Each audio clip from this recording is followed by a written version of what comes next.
I hope you realize what we've just done, right? We grabbed you in your lounge room in front of your TV. We've, talked about education, talked about recruiting. We're taking you right back into the workplace now with Simon Terry. Simon is an enterprise social networking pioneer, if you wish. Simon has, until recently, worked as the CEO of HiCaps and within National Australia Bank, within NAT.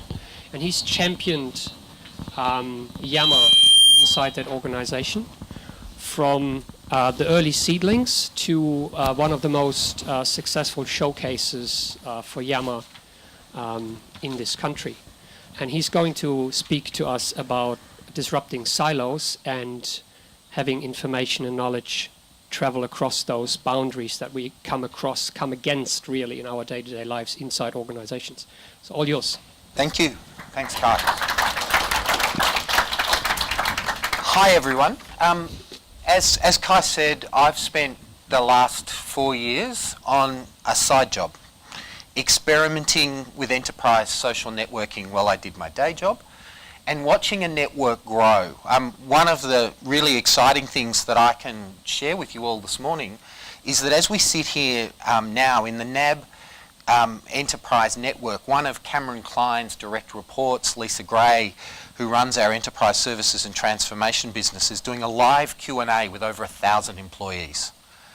When you see that kind of activity, you're starting to talk about some really disruptive things happening for silos. You're starting to talk about some pretty fundamental changes to the way we think about sharing knowledge and communicating in organisations. And what I want to talk about today is disrupting silos, why I think it's critical, and some lessons from my experiences about how we make this happen. What do we need to do to disrupt silos in organisations? So why do we have silos? We all know they're there. They're everywhere around us, especially in organisations we've been involved in. Adam touched on some of this when you go back to the beginning of corporate structure. But we have silos because at the end of the day, we believe in 3 assumptions.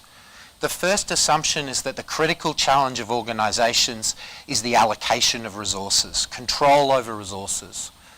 The second assumption is that people can work free of context in some kind of functional specialisation, tailorist management, as Adam mentioned earlier today. And the third is that if we have silos, we have much simpler, less conflict, we have better responsibilities, clarity of decision making.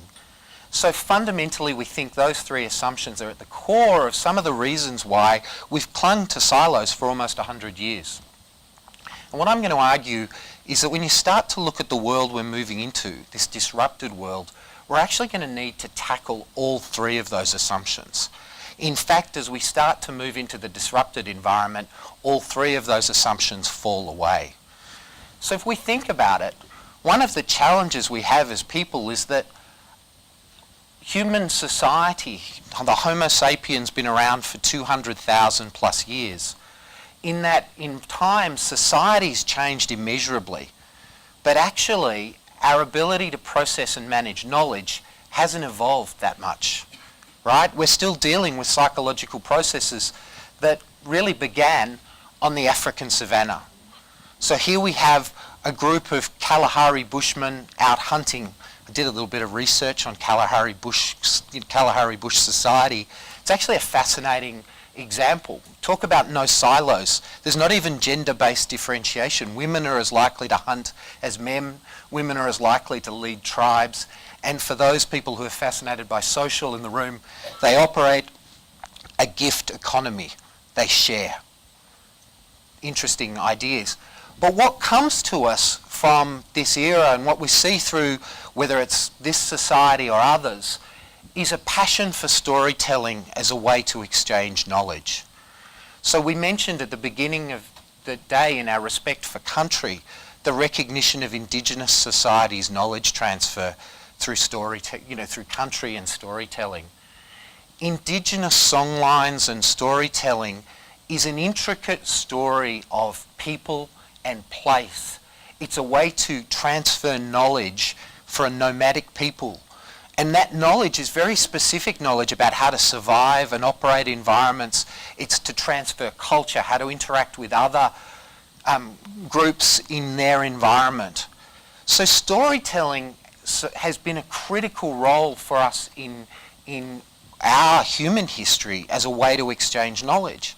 But interestingly, silos tend to break that ability to transfer knowledge through stories. Silos get in the way of the stories we have in the organisation. So let me give you an example. When I did some work years ago at the launch of the corporate university in NAB, we started to look at the area of change management. We knew disruption was something the organisation needed to focus on. So we looked at what was our change management methodologies and what was our change management capability building in the organisation. The first thing that surprised us was to discover that there were 17 change management learning programs in the organisation.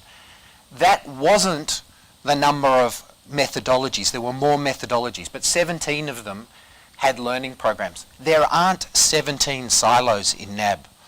That is sub-silos having their own programs. And in fact, what it meant was we had individuals operating in siloed domains trying to build change and capability, but all using different language, all using different tools, techniques and approaches.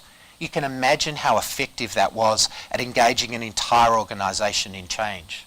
I'll come back to that change management story at the end and tell you how we finished and fixed it.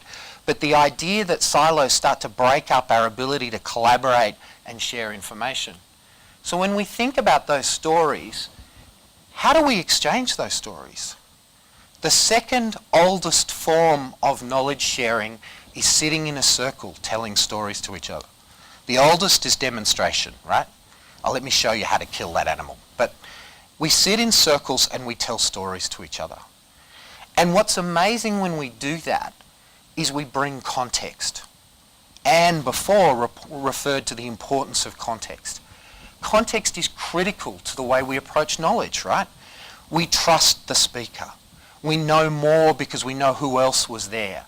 We know more because we've learnt something from others. That context supplies interaction.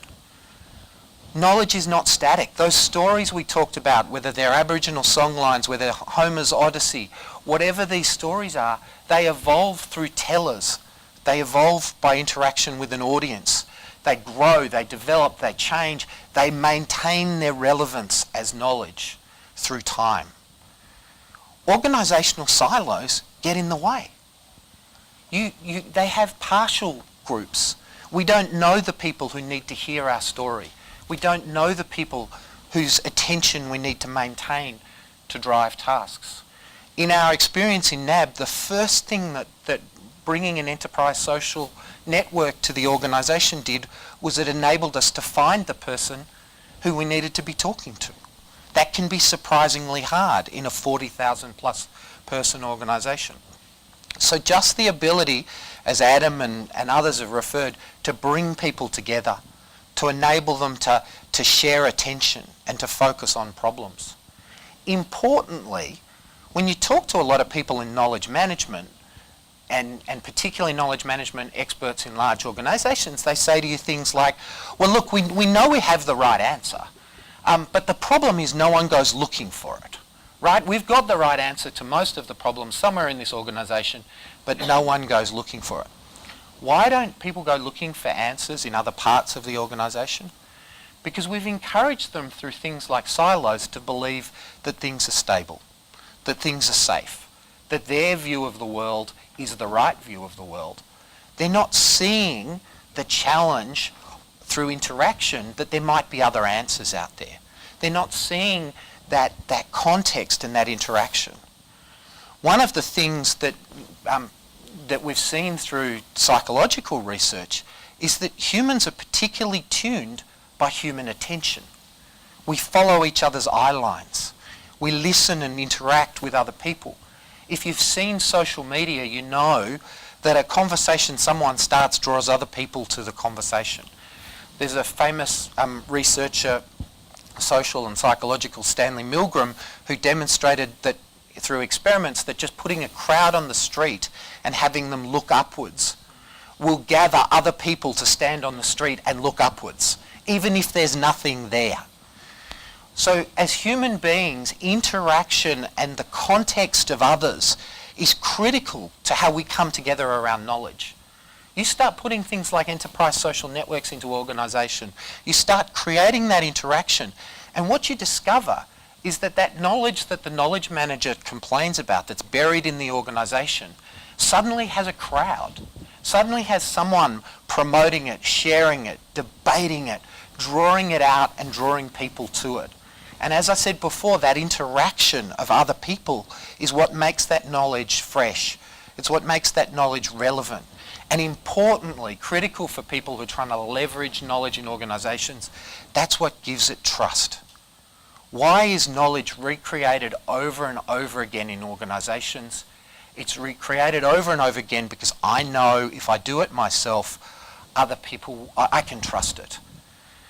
But to trust an artefact, to trust a document, or to trust a piece of paper, I have to know who did it, what problem were they solving, what information do they have. I get that through stories, through context, through being involved with other people.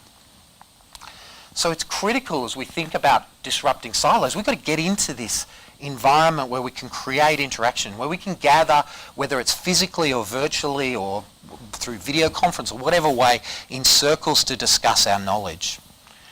And that leads us to the third element we need to think about. We love organisations to be steady, stable, safe, conflict-free. But if you talk to Hollywood scriptwriters about what makes a great movie, they'll tell you there are 3 things required. They tell you need a strong story. They tell you that you need to set a context for the audience quickly in the first few scenes of that story. And in what do you do then? You drive the story with conflict.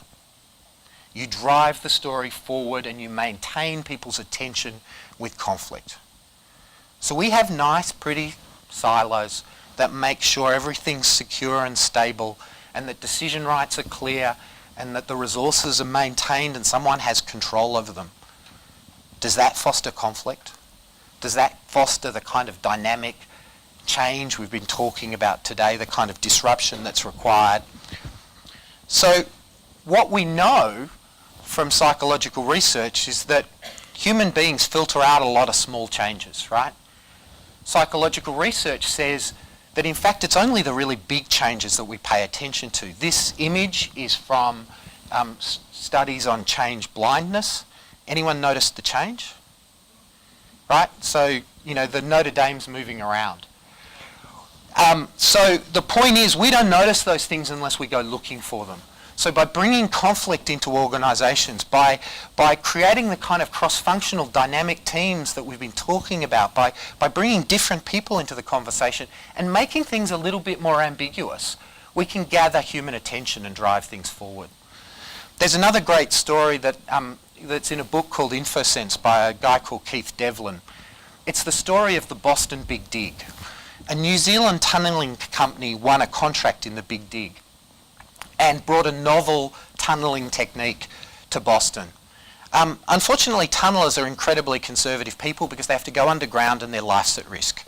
So the New Zealand company couldn't recruit anyone for their tunnelling contract because none of the American tunnellers would work for them with a novel technique.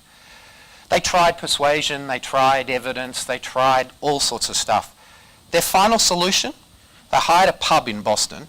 They flew 20 tunnellers from New Zealand and put them in the pub in Boston and invited the American candidates to come and spend a night with them. What happened in that pub in Boston is that the New Zealanders and the Americans built a relationship. They talked to each other. They told each other stories. They had arguments. And at the end of the night, the Americans walked away trusting the technology. And they hired the people they needed to hire. So that kind of change is exactly what I'm talking about. So when I come back to that NAB story, what did we do to take 17 plus methodologies and resolve them into one? We brought all the change managers together into one community. We said to them, we're not going to tell you which one's the right methodology, why don't you choose? It took time. They had to argue about it. change management methodologies I've discovered are a near religious experience. So it took a lot to get us there. So, but at the end of the day, what we got a community that was passionate about their way of moving forward together, where they believed and trusted in each other, and for the first time they were sharing all sorts of things they'd never shared before.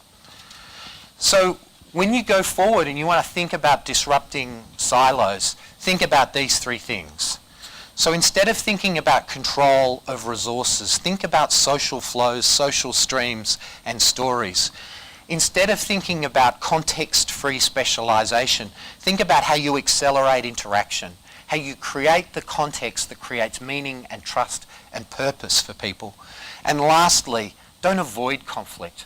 Don't avoid ambiguity. Throw the ambiguity in the centre of the conversation, because it's right there that you'll draw people's attention and you'll draw action. Thank you, everyone.